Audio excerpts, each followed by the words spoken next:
Hello, everyone, and welcome to our live stream. I'm Jennifer Harity, and I'm a career coach here at Indeed.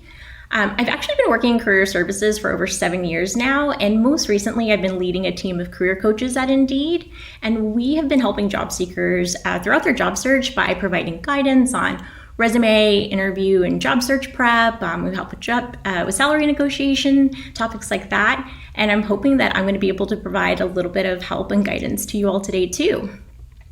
And that brings us to our tip of the week. When writing a cover letter, ask yourself why and how. We'll break that down for you piece by piece. Now, when starting a cover letter, really start by asking yourself, why am I writing this? There's a lot of conflicting information about if you should include a cover letter in your application, and in the end, the choice is always yours. But here's what we've learned about when a cover letter is most effective in a job search. If you are not required to include a cover letter, evaluate whether it's crucial for you to send one. Just remember, your time is valuable, so use it on tasks that are going to have the most impact for you. Now, some recruiters tend to spend a short period of time reviewing your application materials. And a concise, tailored resume is immensely important, especially now when recruiters may be even more strapped for time than usual. So if you have to choose an application material to invest in, I'd recommend focusing on boosting your resume over your cover letter. So in short, if a cover letter isn't required, it may be best not to submit one. If there are important details about your experience that you'd like to include, consider adding a professional summary at the top of your resume. That section will be very visible to employers.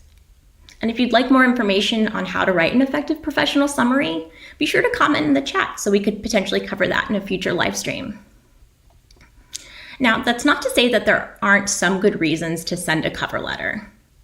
For example, some reasons you may want to include a cover letter are: one, if the online application offers the cover letter as optional and you are transitioning into a new career or have a gap in employment.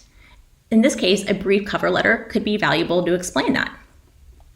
Also, if the cover letter is required, there are some common industries you can expect to encounter a cover letter as a required portion of the job application. Some of these industries include government, universities, small companies, and nonprofit organizations.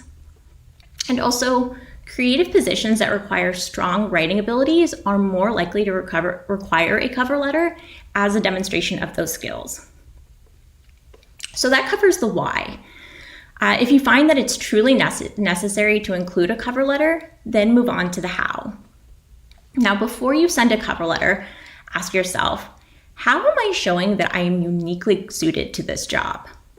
If you are going to send a cover letter, always take the time to customize it for the specific job posting, as opposed to submitting a blanket cover letter, which may not be an advocate for you as well as a tailored one would be. So now, if you've answered the why and you've answered the how, here's what the cover letter should look like. Now, starting at the top of the page, include your name, phone number, email address, and the date.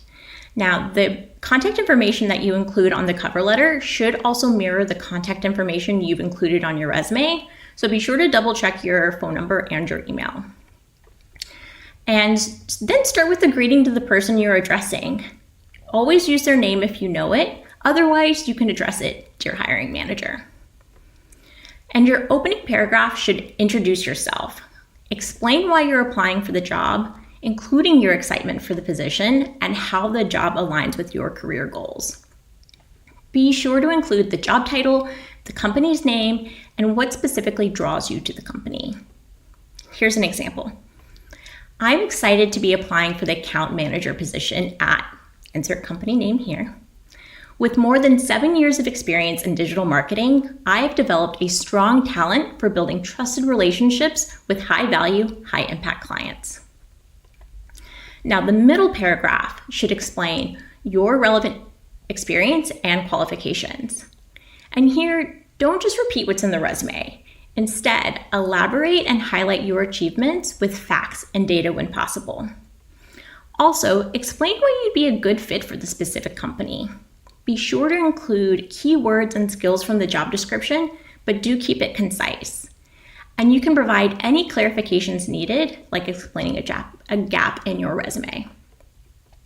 Now, the closing paragraph should sum up your qualifications, state the best way to contact you and when you're available, and lastly, thank them for their time and express interest in moving forward with the hiring process.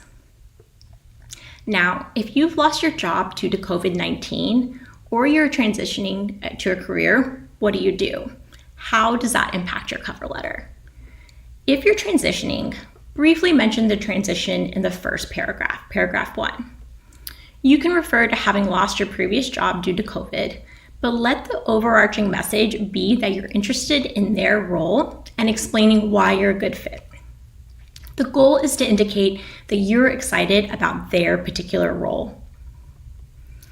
It may be tempting to elaborate on your unique situation, but most employers are already aware of the impact COVID-19 has had on the job market and unemployment, so aim to avoid this.